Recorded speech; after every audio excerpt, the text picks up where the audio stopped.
चलो, अऊज़ु बिल्लाहि मिनश शैतानिर रजीम, बिस्मिल्लाहिर रहमानिर रहीम। अल्लाहुम्मा सल्लि अला सय्यिदिना व मौलाना मुहम्मदिन व अला आलिहि व अस्हाबिहि व बारिक वसल्लम। Okay, everybody, the topic that we're studying today, that's from P1, paper 1, chapter 2, history and importance of Quran, and the specific topic is Qiyas or analogy. Okay, who can tell me the four sources of Islamic laws, which we had discussed before? Sir, Quickly. yeah. Yeah, sure. Go on. Sir, first is Holy Quran, second is Hadith, third is Ijma, and fourth is Qiyas. For this Qiyas. Very good. Quran, Sunnah, Ijma, and Qiyas. Shabash. First two are known as the primary sources, Quran and Sunnah, whereas Ijma and Qiyas are known as the secondary sources. Okay? तो देखिए हमने कुरान को तो discuss कर लिया था. Quran is the source of Islamic law and the basis and thought of basis of thought and action in the Muslims. ठीक है? तो फिलहाल में सुन्ना और इजमा ये फिलहाल स्किप करके हम आ गए कयास के. ठीक है? ये कर लें फिर हम वापस वो भी कवर कर लेंगे. Not to. तो कयास is basically the fourth source of Islamic law, जिसको इंग्लिश में कहते हैं एनालॉजी. ठीक है? मेरा सबसे पहले आप याद रखिएगा, when we are unable to find something in Quran, then we go towards Sunnah. If we are unable to find something in Sunnah, then we move on towards Ijma. And if we are unable to find something in Ijma, then we go towards Qiyas. So there is a certain hierarchy that we need to follow. There is a certain sequence. ये नहीं कि किसी मसले का हल निकालना तो आप डायरेक्ट कयास पे चलेगा. ठीक है? होता क्या है, मैं आपको समझाता हूँ.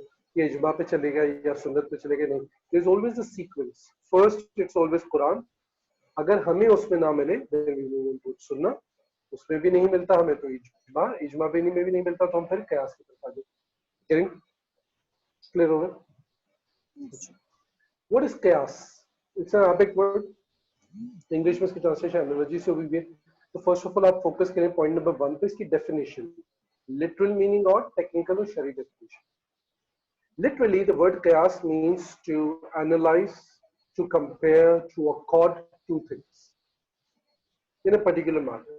To analyze, to compare two things in a particular manner, to accord. ये सारे इसके literal meaning.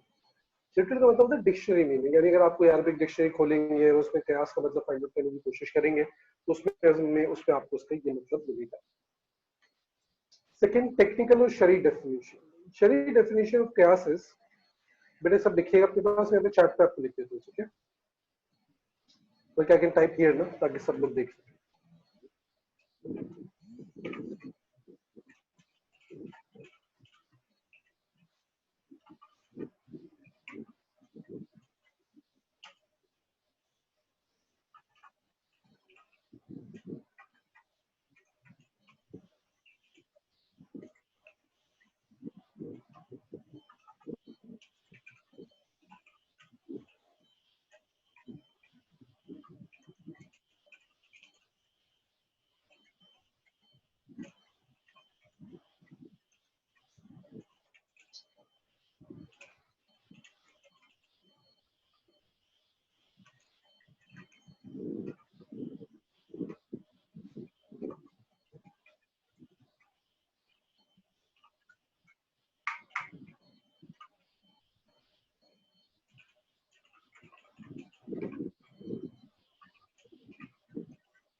Everybody can see this definition over here?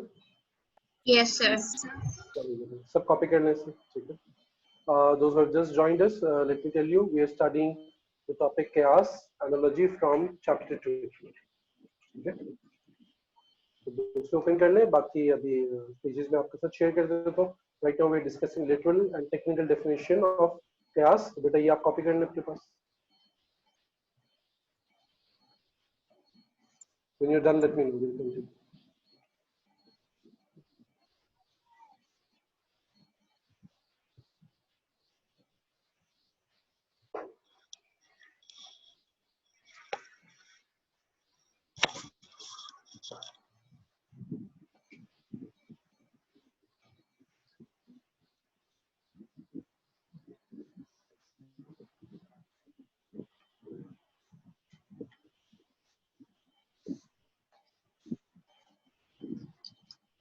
Clear सब?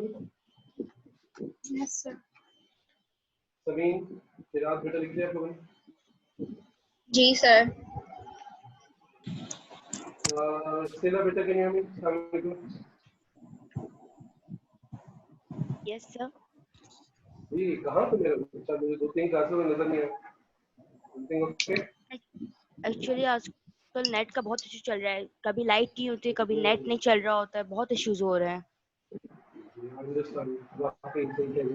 तो लेसन जो मिस हो गई तो देख ली आपने यूट्यूब पर?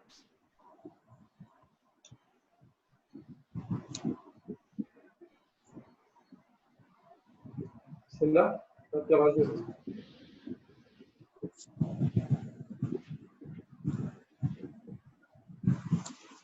आयशा नसर है यस सर। जी बिल्कुल आज शामिल इसने बेटा के लिए एक्चुअली मेरी लाइट नहीं है, मैंने डेटा पे खोला हुआ है, तो आपकी ठीक आवाज है भी मुझे कट आ रही है। ठीक है कोई प्रॉब्लम नहीं ठीक है इसने को आई थिंक मेरी आवाज सुनी चलिए बेटा everybody come back to the definition we discussing that the literal meaning of the word chaos is to compare to analyze two things together okay to accord two things to compare ये सारे से literal meaning this technically or in the Islamic terms in the Islamic terminology the Shari definition of the word chaos is the ruling that is hukum of an existing issue which is known as asal on a new issue farah on the basis of a common reason is known as qiyas or reason. So the terminology is को हटा के to put the ruling of an existing issue on a new issue on the basis of a common reason is known as qiyas or reason. ठीक है? देखिए qiyas क्या होता है? देखिए बहुत सी ऐसी चीजें होती हैं जो कुरान और हदीस में डायरेक्टली मेंशन नहीं है. डायरेक्टली का मतलब है विद इट्स स्पेसिफिक नेम. ठीक है? Allah subhanahu wa ta'ala, like we have studied before, that Allah is giving us the Quran in such a manner that it's a guidance for us after the new judgment. It has given us such rules and principles that with the help of which our Islamic scholars are able to give like deduce ruling out of it for all the issues until the day of judgment.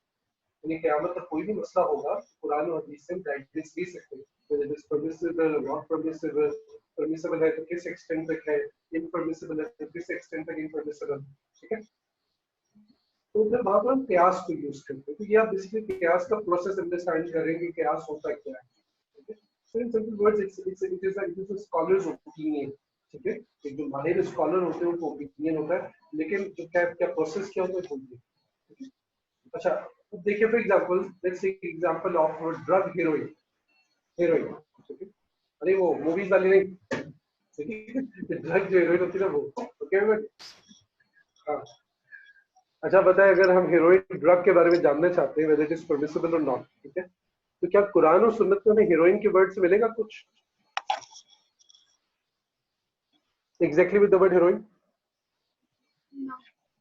नहीं मिलेगा ठीक है OPM के बारे में हम जानना चाहते हैं तो हमें नहीं मिलेगा बिकॉज कुरान हदीस is in Arabic and it was revealed 1500 years before तो उसमें हमें ये वर्ड तो नहीं मिलेगा तो भाई क्या करें like we claim alhamdulillah Quran has told us that it's guidance until the day of judgment तो क्या करते हैं अब हम ये करेंगे कुरान और सुन्नत में से सिमिलर इससे मिलती जुलती कोई चीज होगा तो हम उसको फाइंड आउट करेंगे तो आप बताइए कुरान और सुन्नत में ऐसी चीज के बारे में कुछ बताया गया है जो इस ड्रग से रिलेटेड हो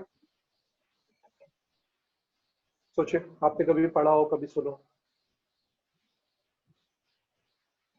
जिसको कुरान ने हराम करार दिया लाउडली सर इनडायरेक्टली बोला है किस चीज के बारे में बोला इनडायरेक्टली सर जिस चीज से हम अपने कॉन्शियस स्टेट में नहीं रहते वो चीज हराम है स्पेसिफिकली भी बताया कुरान में वो बता सकते हैं किस चीज को बताया अस्सलाम वालेकुम हु इज दिस जाम लियाहोस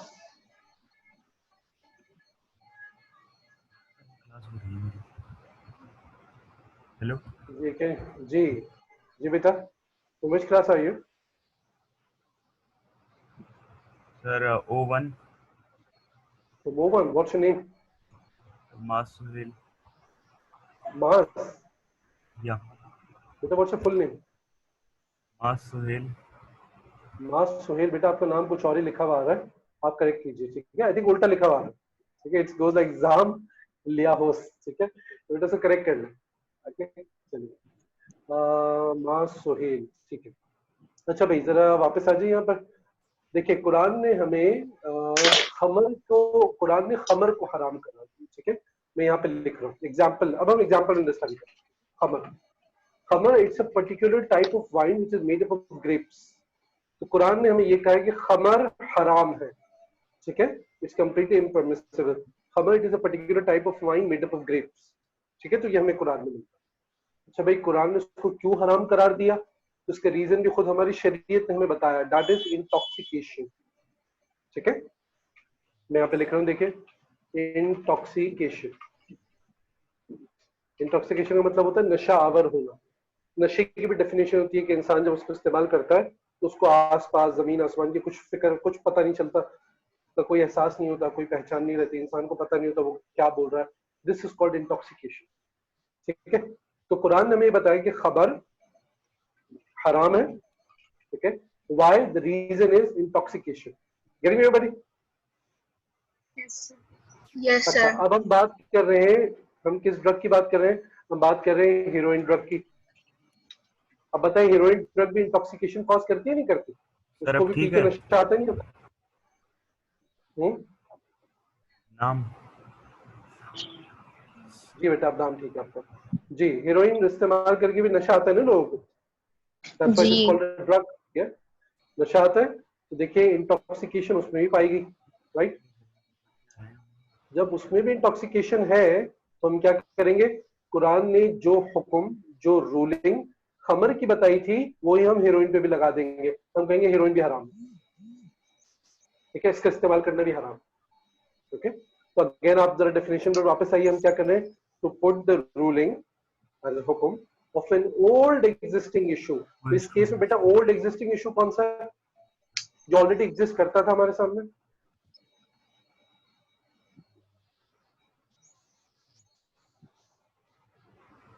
जी come on try everybody, response करें। what? सर ये क्या क्या लिखा है? मैं आपसे कह रहा हूँ ये लिखा है to put the ruling of an old existing issue on a new issue. तो बेटा अभी जो हमने एग्जांपल पढ़ी खमर वाली और हीरोइन वाली, इसमें एग्जिस्टिंग इशू कौन सा था हमारे पास जो ऑलरेडी कुरान और सुन्नत में मौजूद था? फाइन। Amma. खमर wine, very good. Okay. To put the खमर वाला इशू जो है ओल्ड एग्जिस्टिंग, ठीक है। To put the ruling of an old existing issue on a new issue. New issue यहाँ पर क्या है, हीरोइन और ड्रग, ठीक है। On the basis of a common reason, तो यहाँ पे कॉमन रीजन हमारे पास है इंटॉक्सिकेशन, ठीक है। तो क्या किया हमने, जो न्यू इशू था उस पर वही पुराना हुक्म लगा दिया, दिस नोन एज कियास और एनालॉजी, ओके। अच्छा मैं आपको जरा एक चार्ट दिखा रहा हूँ, आप उसको जरा देखिए तो आपको और समझ में आएगा। And now we are going to discuss the terminology, okay इंशाल्लाह।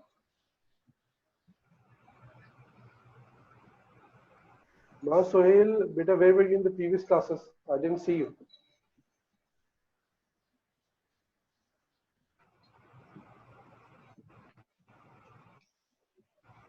बेटा आपको आवाज आ रही है मेरी? Mr. Mas.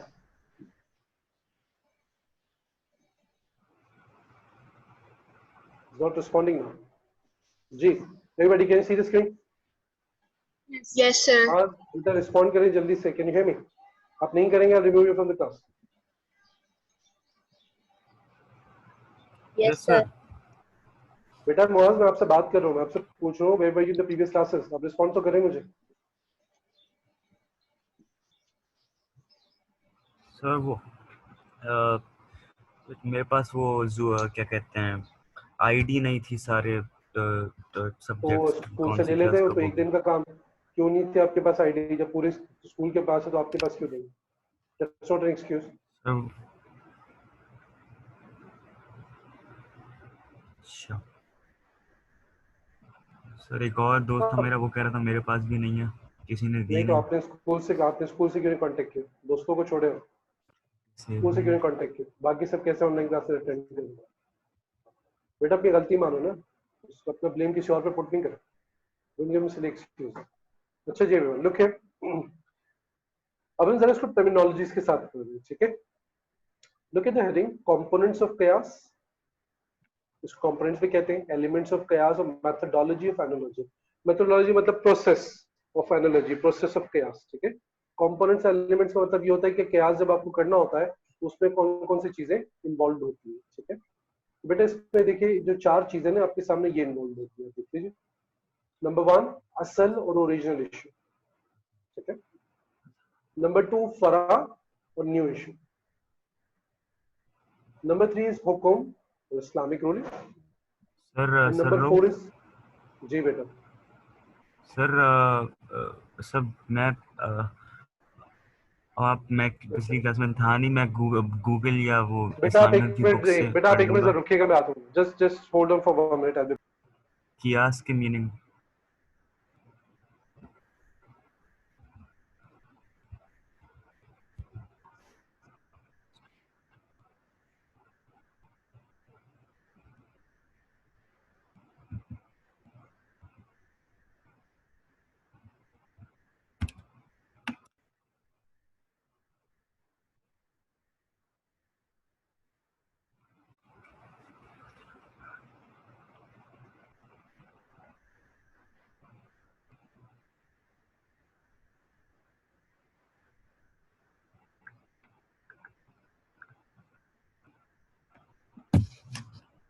जी मास क्या कह रहे थे?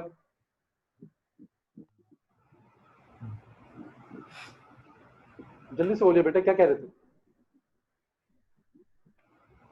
सर मैं कह रहा था मैं पिछली क्लास में था नहीं, तो आप कियास की मीनिंग को इलेबोरेट कर देंगे। मुझे कियास की मीनिंग का मतलब नहीं पता। आपने क्लास लेट ज्वाइन की, ठीक है ना। ये टॉपिक आज ही शुरू हुआ है, you are joining from the middle of the class, so not going to repeat all these things for you. आपको पढ़ना है, आप YouTube पे वीडियो देखिए, आप नेक्स्ट क्लास में ज्वाइन कीजिए। आप किसी स्टूडेंट से समझिए, नहीं समझ आए तो फिर मुझसे पूछिए। Not going to repeat this for you. आप क्लास को टाइम पर ज्वाइन करें। आधी क्लास के बीच में आपने ज्वाइन किया, मैं एक्सप्लेन करूँ, मेरी एक्सप्लेनेशन रोक के आप करेंगे, मुझे आप फिर से समझाए। Why should I explain this to you? पूरी एक क्लास में मुझे कहीं नजर नहीं आए। आज आपने ज्वाइन किया है, मैं एक्सप्लेन कर रहा हूँ, मेरी एक्सप्लेनेशन रोक के आप कह रहे हैं जी मुझे आप सर फिर से समझाइए। 4 चीजें हम आगे पढ़ चुके हैं, मैं कि आधे घंटे का लेक्चर आपके लिए फिर से रिपीट करूंगा। हैव सम पेशेंस, अपनी गलती माने। अभी आप आए तो कंटिन्यू करें, किसी स्टूडेंट से पूछे, यूट्यूब पे लेक्चर अपलोड होते हैं, वहां से देखें, नहीं समझ आए तो फिर मुझसे पूछिएगा। आप टाइम पर तो आए, लेक्चर तो अटेंड करें, तो मैं आपको समझाऊंगा। अब मेरी बात के पीछे मत टाइम भी बोलिए, तो है। चुप करके बैठिए। If you have any question, write it down and immediately ask when I've done with my explanation. मेरी बात को इंटरप्ट मत कीजिए। Okay, ji everybody. Look here. Number 1, the first terminology that you need to understand is asal or original issue. In order to need to do chaos, we need 4 elements or 4 components. Okay? Number 1 is known as asal, original issue. Number 2 is known as fara, or new issue. Number 3 is called illat, reason. And number 4 हुकुम और Islamic rule, ठीक है। ये 4 चीजें होती है, तो फिर कयास का प्रोसेस जो है वो बनता है, जिसके जरिए हम कयास करते हैं, ठीक है। Now I ask you again, असल original please issue. repeat this again. जी, what I'm teaching you is there are 4 components of chaos or 4 elements of chaos. इन 4 चीजों को मिलाकर हम कयास करते हैं, ठीक है। तो 4 चीजों के नाम आपके सामने लिखे। रिमेंबर द टर्मिनोलॉजीज, असल, फरा, इल्लत एंड हुकुम। असल, फरा, इल्लत एंड हुकुम। आपको अपने नोट्स में एग्जाम्स में ये टर्मिनोलॉजीज लिखनी है, अरबिक टर्मिनोलॉजीज, ठीक है। Right sir. जो उसकी ट्रांसलेशन है वो क्या है? असल is original issue, which is known as the old और एग्जिस्टिंग इशू, जो ऑलरेडी हमारे सामने कुरान और सुन्नत में मौजूद है। फरा इज द न्यू इशू के जो अपने नाम से कुरान और सुन्नत में मेंशन नहीं है, जिसके लिए हम एक्चुअली कयास कर रहे हैं, ये फाइंड आउट करने के लिए कि ये परमिसिबल है इम्परमिसिबल। थर्ड थिंग इज इल्लत और reason, and fourth thing is हुक्म और इस्लामिक रूल, ठीक है। तो बेटा ये 4 चीजें होंगी। अब जरा आप इसको एग्जांपल्स के साथ देखिए, इन चारों चीजों देख लीजिए बेटे ऑन योर स्क्रीन। जो भी हमने एग्जांपल स्टडी की उसमें हमारे पास न्यू इशू कौन सा था बेटा? देखिए एग्जांपल ब्रैकेट में क्या लिखा हुआ है।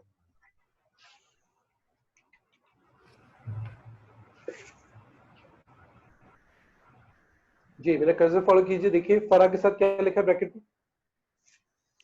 Heroin drug.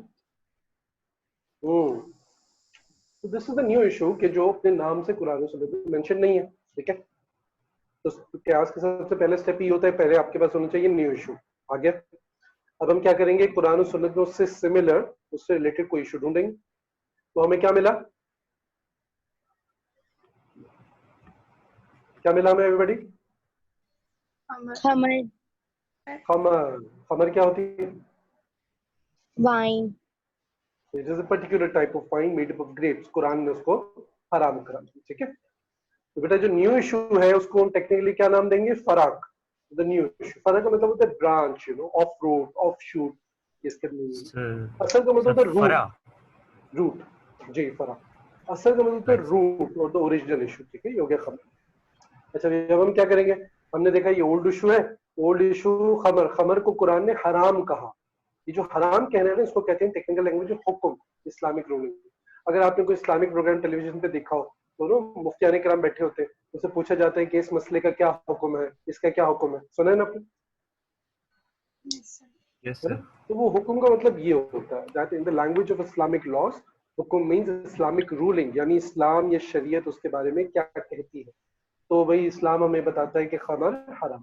तो ये हो गई इसकी रूलिंग हमारे पास, ठीक है। अच्छा, अब देखिए कियास का जो मेन और सबसे इंपॉर्टेंट प्रोसेस है ना, वो क्या है? मोस्ट इंपॉर्टेंट स्टेप वो होता है असल और फरा के दरमियान एक कॉमन रीजन फाइंड आउट करना, एक इल्लत फाइंड आउट। इसको कहते हैं इल्लत, कॉमन रीजन या कॉमन कॉज, ठीक है। तो देखिए खमर को हमारी शरीयत में क्यों हराम करार दी है? What's the reason behind that? What's the इल्लत?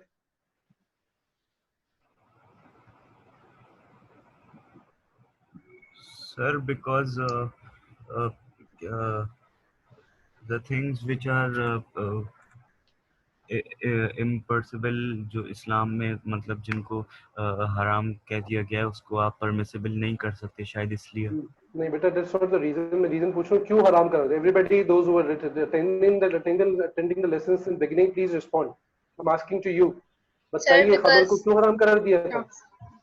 intoxication. जी शुक्रिया, आपने दूसरी बार पूछने में जवाब दे दिया, बड़ा आप लोग का एहसान है, बहुत शुक्रिया बेटा, थैंक यू जी। तो खमर को शरीयत ने इसलिए हराम करार दिया क्योंकि बिकॉज ऑफ इंटॉक्सिकेशन, ठीक है। तो हमने देखा कि भाई हीरोइन जो ड्रग है उसमें भी यही इल्लत, यही रीजन पाया जाता है, ठीक है, दैट इज इंटॉक्सिकेशन। तो देखिए असल में और फरा में, इन दोनों के दरमियान, ओरिजिनल इशू या न्यू इशू में, इनके दरमियान जो कॉमन रीजन हमें मिला है वो है इंटॉक्सिकेशन। तो अब हम क्या करेंगे, असल का शरीयत ने जो हुक्म बयान किया था वही हुक्म हम लगा देंगे फरा के ऊपर। शरीयत ने कहा था कि खमर हराम है, हम ये कहेंगे क्या कि हीरोइन ड्रग भी हराम। यानी मेरे क्लियर? Yes sir. अगरचे ये जो हुर्मत होती है, ये जो हराम कहना है, ये थोड़ा सा उससे लोअर लेवल पर होता है, क्योंकि देखिए वो तो अल्लाह ने खुद हराम करा दिया ना, ये तो हम अपनी अंडरस्टैंडिंग से, अपनी समझ से कर रहे होते हैं। तो इसका जो हराम का लेवल होता है वो एग्जैक्टली वैसा नहीं होता, टेक्निकली उसमें फर्क होता है। अब बहरहाल ये भी आपके लेवल की डिबेट नहीं है, एक एडवांस लेवल की डिबेट होती है, आप एडवांस इस्लामिक स्टडीज करेंगे तो वहां पर फिर आप इसको और इन डिटेल डिस्कस करेंगे। But right now this is the process of कियास। देखिए एवरीबॉडी, अब आपका कोई क्वेश्चन है तो आप पूछ सकते हैं, anybody. Sir can I ask? जी बेटा, बेटा आप नहीं पूछे ना, देखिए अभी आपने तो लेक्चर आपने अटेंड किया ही नहीं है, आपको कैसे कैसे समझ में आएगा? पूछे, चले पूछ लीजिए। सर बस ये पूछना था कि असल या फरा में से जो ओरिजिनल इशू है होता है और असल और फरा जो न्यू इशू होता है, उनको कंबाइन करके हम रीजन निकालते हैं कि क्यों एक चीज इंटॉक्सिकेट, क्यों मतलब वो हराम होती है, तो वो इन दोनों का कॉम्बिनेशन होता है इसलिए। नहीं बेटा, मैं यही कह रहा हूँ, इसलिए आप बेटा क्वेश्चन नहीं पूछे ना, अभी आपने लेक्चर अटेंड नहीं किया, तो अब आप अपनी तरफ से आप अपना ओपिनियन ज्यादा दे रहे हैं और आप पूछ कम रहे हैं। बेटा अभी आप रहना, अभी आप नहीं, आप जाए पहले यूट्यूब पे मेरा लेक्चर देखिए पूरा, उसके बाद आप पूछिए, ठीक है। लेकिन मैं आपको जवाब दे देता हूँ फिर भी। आपने मेरे जो गौर से आपने बात सुनी हो, तो हमने ये कहा स्टेप वाइज, मैंने आपको हर एक चीज एक्सप्लेन की। सबसे पहले आप न्यू इशू देखते हैं, आप उससे रिलेटेड कोई ओल्ड इशू देखते हैं जो कुरान और सुन्नत में हमारे पास मौजूद होता है, फिर आप उसी का रीजन देखते हैं। उसका रीजन फाइंड आउट करने के लिए आपको न्यू को देखने की जरूरत नहीं है, वो आप बाद में देखते हैं। सबसे पहले आप इटसेल्फ देखते हैं कि उसको शरीयत ने हराम क्यों करा दिया, क्योंकि समटाइम्स उसका रीजन कुरान और सुन्नत खुद बयान करती होता है, और खुद नहीं किया होता तो स्कॉलर्स फिर खुद उसको फाइंड आउट करने की कोशिश करते हैं कि उसकी इल्लत, ये रीजन क्या है। वो मिल गया आपको, उसको लिखे। अब आप ये देखिए कि हीरोइन या ड्रग में जो है, मतलब उसका रीजन क्या है, उसको मतलब ये किस तरीके, किस वजह से मैच करता है खबर से। क्या इन दोनों के दरमियान कोई कॉमन रीजन मिलता है? अगर मिलता है तो फिर आप कयास कर सकते हैं। जी everybody is clear to you? Yes और no? Any questions? Clear to everybody? Yes. Yes, sir. Moving back over here to your slide. देखिए हमने डेफिनेशन डिस्कस कर ली, लिटरल मीनिंग और टेक्निकल डेफिनेशन, ठीक है। एग्जांपल भी मैंने आपको बता दी कयास की, और हमने कंपोनेंट्स ऑफ कयास भी पढ़ी, ठीक है। अब जरा आ जाइए इसकी इंपॉर्टेंस और या नीड की तरफ। व्हाई डू वी नीड कयास? कयास के हमें क्या क्यों जरूरत है? What is the need of? तो बेटा इसलिए जरूरी है, like I explain to you in the very beginning, why कयास is important for us, because our शरिया Islam, it is a guidance for us until the day of judgment. Our Prophet sallallahu alaihi wasallam is the final prophet. After him there isn't going to be any other prophet. ठीक है? अच्छा, now Quran and Sunnah, Quran especially, it's a very concise book. Hadith, it tells us the details of Quran and Sunnah of Quran. It is like an explanation of the Quran. तो क्या होगा कि बहुत से ऐसे issues होंगे जो directly या विद नेम कुरान और सुन्नत में मेंशन नहीं होंगे, लेकिन कुरान और सुन्नह ने उससे रिलेटेड ऐसे प्रिंसिपल्स हमें दे दिए, ऐसे उसूल दे दिए, ऐसे ज़ाब्ते दे दिए, जिसकी रोशनी में हम क़यामत तक आने वाले हर इशू को फाइंड आउट कर सकते हैं, उसकी रूलिंग फाइंड आउट। मतलब सर जस्टिफाई कर सकते हैं। बेटा जी, बेटा आप अभी रुकिए, मेरी बात सुनिए, मेरी बात कंप्लीट हो जाए फिर आप बोलिएगा। Okay sir. कुरान उसको क़यामत तक की जितनी भी रूलिंग्स हैं, आप उसकी रूलिंग, आप उसके बारे में उसके जो गाइडेंस है वो आप ले सकते हैं कुरान में सुनने से। मतलब बीच में बोलने का नहीं मसला होता है कि बंदा बात कर रहा होता है सब रह जाते हैं, ठीक है। मैं क्या कह रहा था आपसे, कहा था मैं कह रहा था आपसे कि देखिए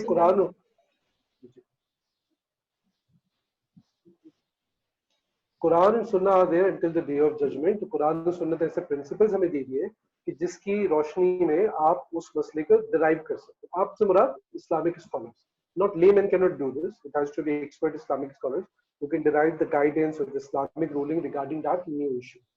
That's how we say Quran is a miracle, Quran it is a complete code of life until the day of judgment, ठीक है। अब देखिए ना, फॉर एग्जांपल भाई PUBG यूज करना जायज है या नहीं, ठीक है, it's a question isn't it. और जब मैं सवाल पूछ रहा हूँ ना, अब आप रिस्पॉन्ड करें, ठीक है। Now this is the point where you need to respond. अब मैं आपसे क्वेश्चन कर रहा हूँ, अब आप बोलिए, ये बताइए PUBG it is a whether इसको यूज करना जायज है या नहीं, it's a question isn't it. Yes. Mister Maaz अब आप कीजिए ना रिस्पॉन्ड, क्यों नहीं कर रहे? Love you gone suddenly, it's a question, ठीक है। तो अब देखिए उसका आंसर फाइंड आउट करने के लिए हमें क्या करना पड़ेगा, हमें कयास करना पड़ेगा, ठीक है। हमें देखना पड़ेगा भाई गेम्स के बारे में, गेमिंग के बारे में कुरान सुन्नत ने हमें क्या कहा है, तो हम कयास करके उसका कोई ना कोई आंसर फाइंड आउट कर सकते हैं, ठीक है। भाई हमारे साथ नई नई तरह की ड्रग्स आती हैं, नई नई चीजें, इंटरनेट ब्राउजिंग है वगैरह वगैरह, 10 तरह की चीजें होती हैं, उसको देखना जायज है या नहीं, तो बहुत सारी चीजों को हम कयास करके फाइंड आउट कर सकते हैं कुरान और सुन्नत, ठीक है बेटा। Everybody are you getting? Yes, sir. अच्छा, तो ये हो गई इसकी इंपॉर्टेंस और नीड, दैट वी नीड कयास in order to find out rulings. अगर हम कयास को ना माने, if we don't accept qiyas as one of the sources of Islamic law, तो फिर कुरान और सुन्नत तो लिमिटेड हो जाएंगे, ठीक है। लिमिटेड का मतलब ये है कि it will be like we won't be able to take guidance from it until the day of judgment. New issues के बारे में आप गाइडेंस कैसे फाइंड आउट करें, ठीक है। तो एक सिंपल सा क्वेश्चन है, मतलब चलें ठीक है, ये तो हो गया, ठीक है। अच्छा, कंपोनेंट्स भी हो गए, इंपॉर्टेंस नीड। अब आ जाइए इसके प्रूफ के। देखिए इसका प्रूफ, सिंपल से प्रूफ जो एक हदीस में हमें मिलता है वो ये है, that the Prophet sallallahu alaihi wasallam sent Hazrat Maaz radiyallahu anhu, Hazrat Maaz bin Jabal towards Yemen as a judge. हुजूर ने उनको काजी और जज बनाकर यमन की तरफ भेजा। So while Prophet sallallahu alaihi wasallam was sending him away, Prophet sallallahu alaihi wasallam asked him, "O Maaz, how are you going to judge? तुम फैसला कैसे करोगे?" Hazrat Maaz radiyallahu anhu replied, "Ya Rasulullah sallallahu alaihi wasallam, I'll judge through Quran. मैं कुरान के जरिए फैसला करूँ." Prophet sallallahu alaihi wasallam asked him, "What if you are unable to find in Quran? What if you don't find in Quran?" So he said, "Ya Rasulullah, I'm going to judge through your sunnah, your hadith." Prophet sallallahu alaihi wasallam asked him, "What if you are unable to find in hadith?" So he said, "Ya Rasulullah sallallahu alaihi wasallam, I'm going to use my opinion in the light of Quran and Sunnah." Prophet sallallahu alaihi wasallam became happy. Rasulullah sallallahu alaihi wasallam said, Alhamdulillah, praise be to Allah, who has given the tawfiq to the messenger of Allah to come to the same conclusion as of him. यानी जो मैं सोचता था वही तुमने भी सोचा, तो अल्लाह सुब्हानहू व तआला की इस बात पर तारीफ। यानी हुजूर भी उन्हें ये कहना चाहते थे कि आपको कयास करना चाहिए, अपना ओपिनियन यूज करना चाहिए कुरान और सुन्नत की रोशनी में। ठीक है, तो देखिए हजरत माज ने पहले क्या कहा, या रसूल अल्लाह मैं कुरान से जज करूंगा, अगर कुरान में नहीं मिलता तो सुन्नत में जाऊंगा, अगर सुन्नत में नहीं मिलता तो फिर मैं कयास की तरफ जाऊँ। ठीक है, दरमियान में इजमा रह गया। देखिए कयास it's an opinion of an individual scholar of a few scholars. जब एक वक्त एक जमाने के तमाम स्कॉलर्स को ओपिनियन एक ही हो जाए ना, उसको इजमा या कंसेंसस कहते हैं, उसके बारे में पढ़े। ठीक है, तो ये हदीस हमारे पास एक प्रूफ है जिसकी वजह से हम कयास को मानते हैं। जैसे देखिए अल्लाह ताला ने कुरान शरीफ में साबिका कौमों के वाकयात दिए थे, नेशंस हु वर डिस्ट्रॉयड, जिनके बारे में थोड़ा सा मैंने आपको शायद प्रीवियस लेसन में बताया था। कौम आद थी, कौम समूद थी, वगैरह वगैरह। उनको डिस्ट्रॉय करने का रीजन क्या था? What was the reason of the destruction? ठीक है, तो अल्लाह ने रीजन भी बताए। उसके बाद अल्लाह ने फरमाया फातबिरू या उलिल अब्सार, O people of intellect analyse, compare. ठीक है, मतलब analyse your situation with these people. अगर तुम भी वही काम करोगे जो ये कौमें करती थी तो तुम पर भी यही तबाही आ सकती। ठीक है, तो अल्लाह ताला ने क्या करने का हुक्म दिया? कयास करने का हुक्म, यानी दुनिया के मामलात में भी सीखा करो, अपने आप की सिचुएशन को दूसरों से कंपेयर करके सीखा करो। फॉर एग्जांपल देखिए, आपने पढ़ा कि भाई फला शख्स ने ये क्राइम किया, अब उसको सजाए मौत दी जा रही है। ठीक है, तो एक मिनट के लिए आदमी जल्दी से सोचे, अपने आप को कयास करे, कंपेयर करे कि देखो इस शख्स ने जो ना ये गुनाह किया था, ये जुर्म किया, क्राइम किया, उसको सजा मौत दी जा रही है, तो मुझे भी नहीं करना कभी भी ये गुनाह। अपने आप को हमेशा बचाए रखना। जो लोग ये काम करते हैं ना उनको सजा मौत होती है। ठीक है, तो आपने क्या कर लिया? कयास कर लिया। तो वो जो कयास है it's a very simple work, उसकी कोई सच कोई स्ट्रिक्ट कंडीशंस नहीं है। ठीक है, लेकिन ये जो हम कयास पढ़ रहे हैं in order to derive Islamic laws, इसकी अपनी कंडीशंस भी होती है। वो क्या है वो अभी हम आगे पढ़ें। ठीक है, so right now beta what we have covered, we have studied the definition of chaos, we have studied the example of chaos, we have studied the importance of need, proof of chaos and the components of chaos. ठीक है बेटा, clear everybody? Any questions so far? Yes. Yes. अच्छा, अब मैं आपके साथ pages No, share कर sir. रहा हूँ, पेजेस को आप गो थ्रू करेंगे right now, let me know if anything is unclear to you. बेटा पेज पढ़ने तो मुझे बताइएगा। ठीक है, I will switch to the next page. Everybody focus on your screen बेटा, जल्दी सबने पढ़ना है। Read it on your own. Let me know when you're done.